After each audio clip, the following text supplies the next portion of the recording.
Every story in that word, it relays a bigger message. This is all traceable, trackable, translatable based on how the psyche work. If you understand how the mind work, they can run all kind of bullshit on you. But as soon as you figure out how you process information, and then you see how they laying it down, right? It's called mimics, right? MEMICS.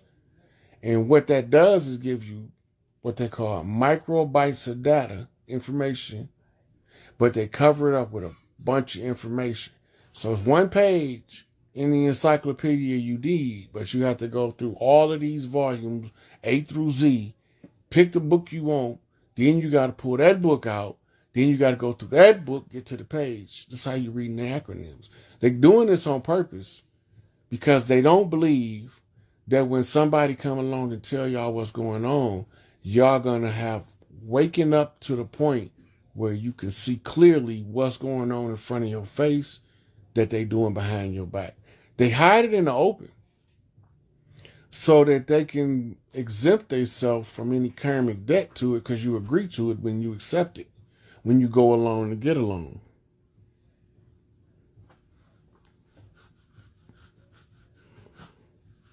I'm going to show you the postal trick.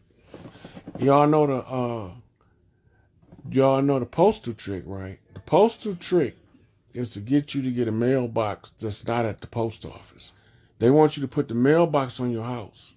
You're supposed to go to the post office and pick your shit up from the post office from a P.O. box. But they tricked you. What you mean, Rod?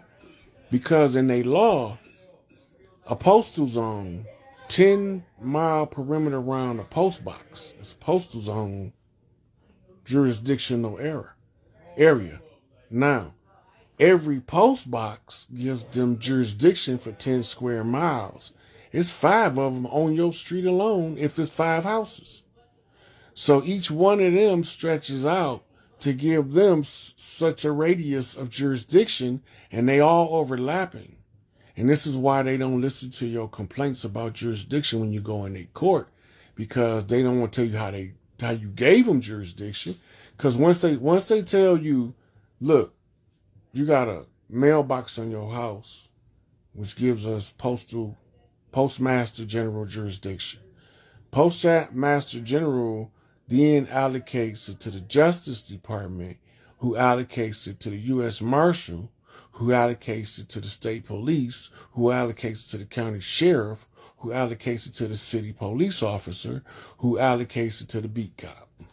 It's all the same shit. This is what they're doing to us. We are in a military occupation. Dr. Nitty Fuller told me, I called him on the phone, talked to him. He told me if you don't look at it like a warden in the prison, you will never understand what's going on. And that key right there almost made the dope bust me in the face when it popped open. Because now I understand Alex Jones' Prison Planet, what he's talking about, on a whole nother level now. Because now I'm the warden. I'm looking at it from the warden's eyes.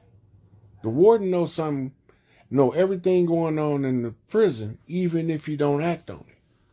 They allow a certain amount of shit to go on in the prison in order to keep control of the prisoner. They allow a certain amount of motherfuckers to speak up. And then when he get too big for his britches, they gonna set his ass down because he's starting to wake up too many inmates. The Emancipation Proclamation is the most deceptive term you ever heard in this system. Emancipation, it just means to be free to roam. It don't mean freedom. Emancipation means to transfer the property from one jurisdiction to another, right? And the declaration is somebody said it out their mouth. Or the proclamation, somebody proclaimed it. They said it. Somebody said transfer the slaves from private jurisdiction to public domain so that the government has to seize all slaves in view. Because now the government has to keep track of what they call the trustees. You got to remember, the U.S. corporation is not our government. There's tribes all over this bitch that don't follow none of that shit. And we've been to war over the years from them attacking. 1974, 75, they went on to a reservation and had a shootout with reservation Indians. Right? Now, they supposed to have jurisdiction, the FBI, to investigate criminal activity on a reservation. The only problem with that is somebody has to report criminal activity on the reservation.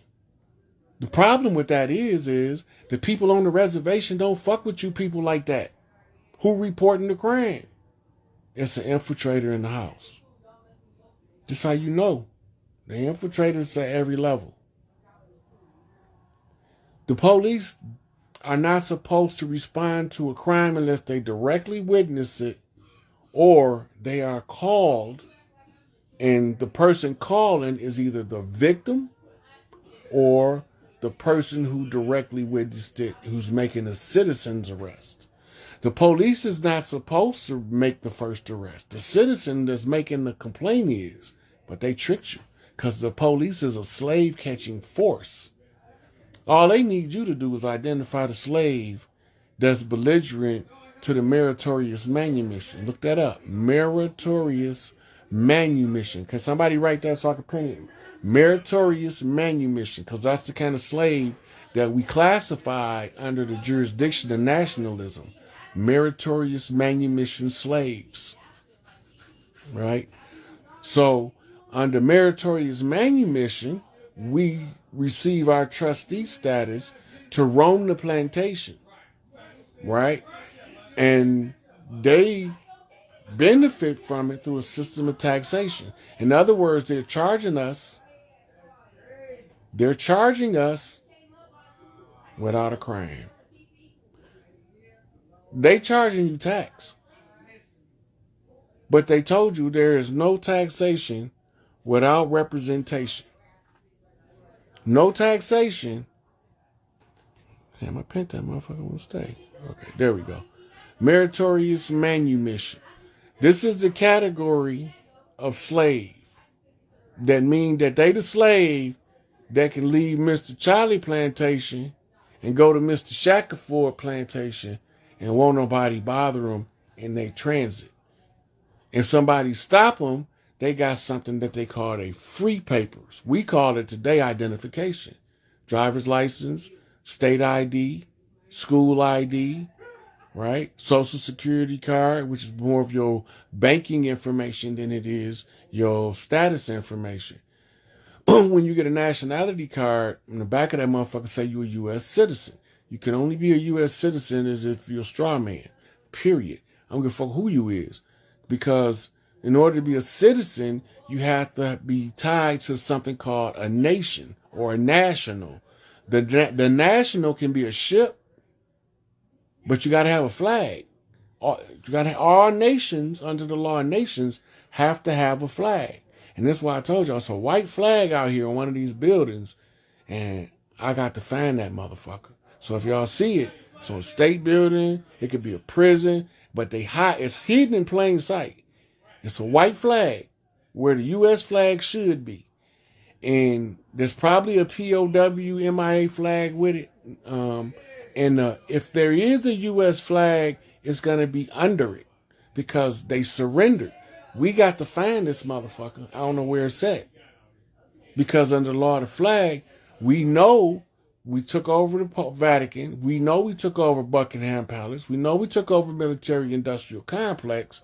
But now we need the evidence to show the people that the enemy is not only defeated, but defeated and surrendered any claims they had on our birthright, which is going to be in the form of a white flag. Because white flag mean I surrender. They already lost, right? But the white flag just shows us who is throwing the towel in first, right? Don't matter. Once we find one, it's a wrap. So they got this stage show playing out as the Israeli war because the one that they was playing out in the Ukraine didn't work. We didn't buy that shit. We know that the war in the Ukraine was a direct message about the recovery of Barbados. It's a flag flip.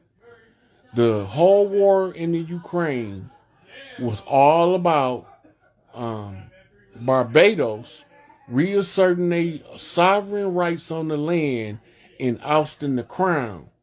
The reason why Russia, because Red Russia, the red flag of Russia, right? Now, the wordplay is a word game. To rush in is Russian. To hurry in haste into something under a red flag. The red flag is the blood flag. That means that anybody come in under the red flag, they only coming for blood. Now remember, before they put the 5-point star on the Moroccan flag, it was red because they were conquistadors, conquesting tutors. If you go to any translation, write conquistador, but do it in English, right? Tutor, Tudor, and then space, and write conquest. And then say translate to Spanish, and it's going to come up with a conquistador. And I've done it multiple times. It's the same thing. They've been telling us the whole time without telling us what they're telling us. So the Barbados recovery project is being mirrored by the attempts to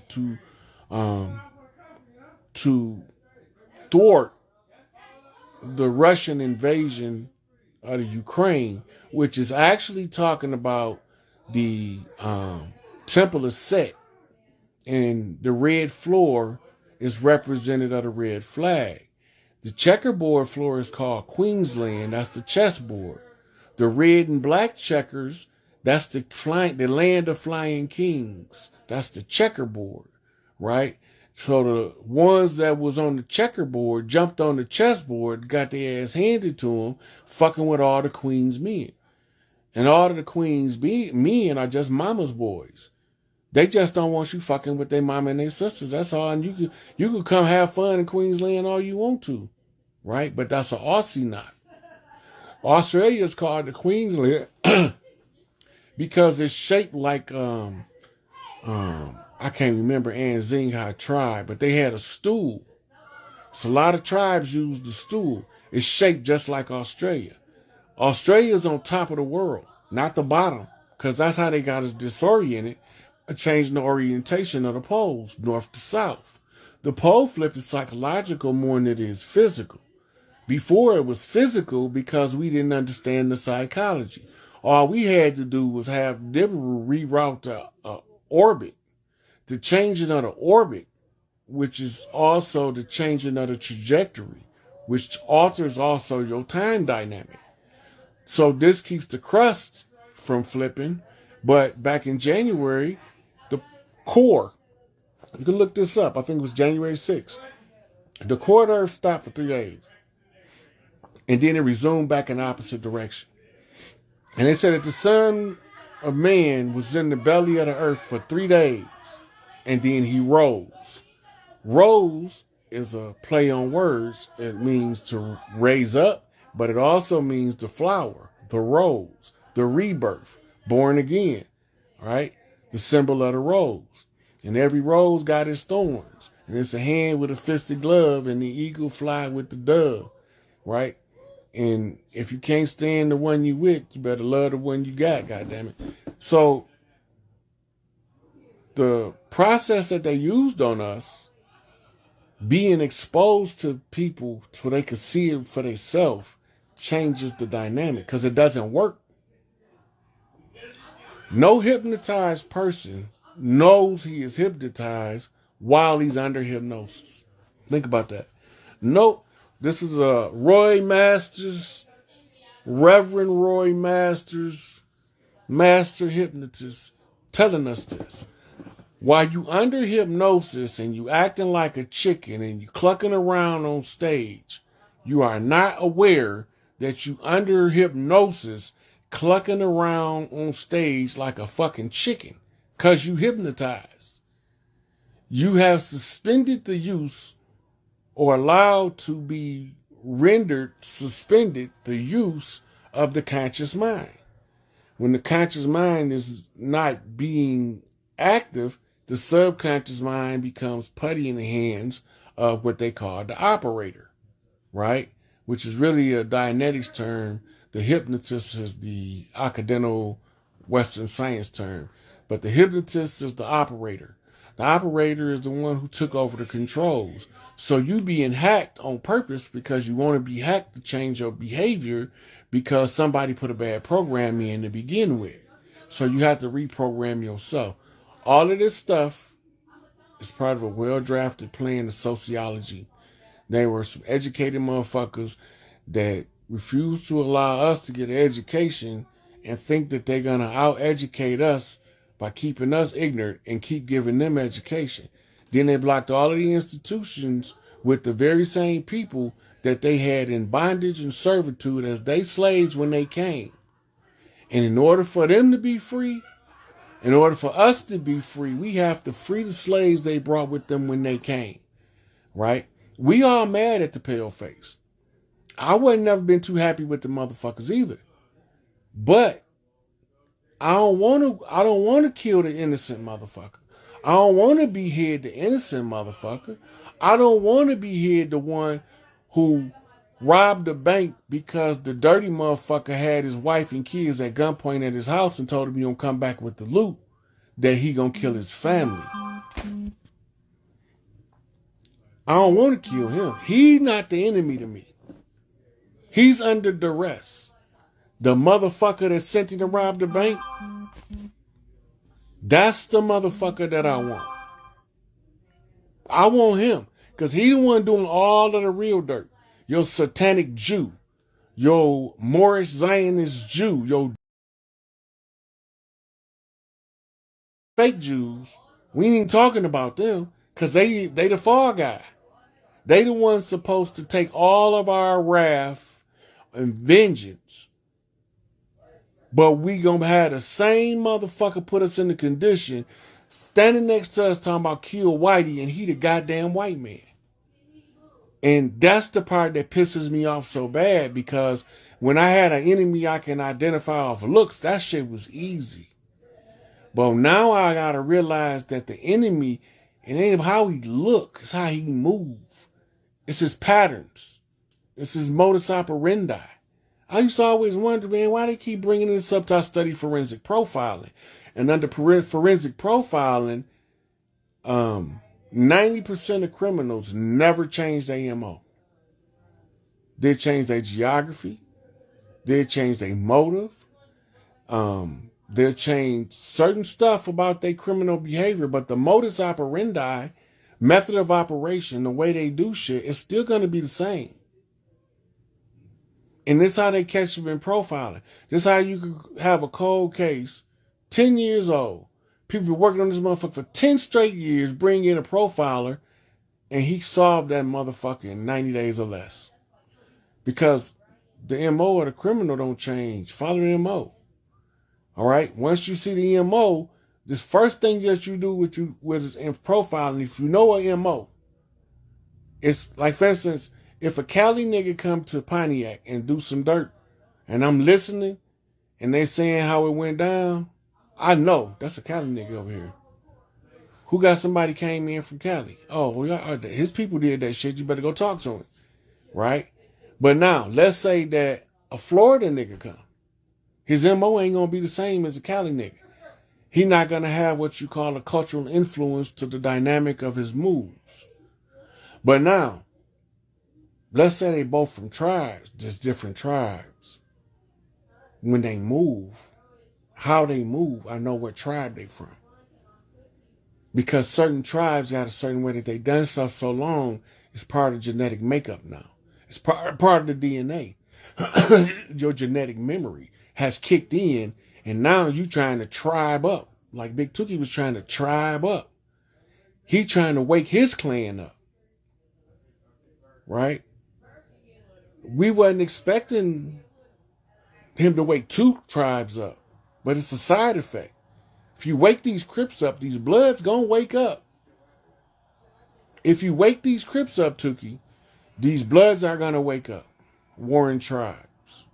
30-second warning.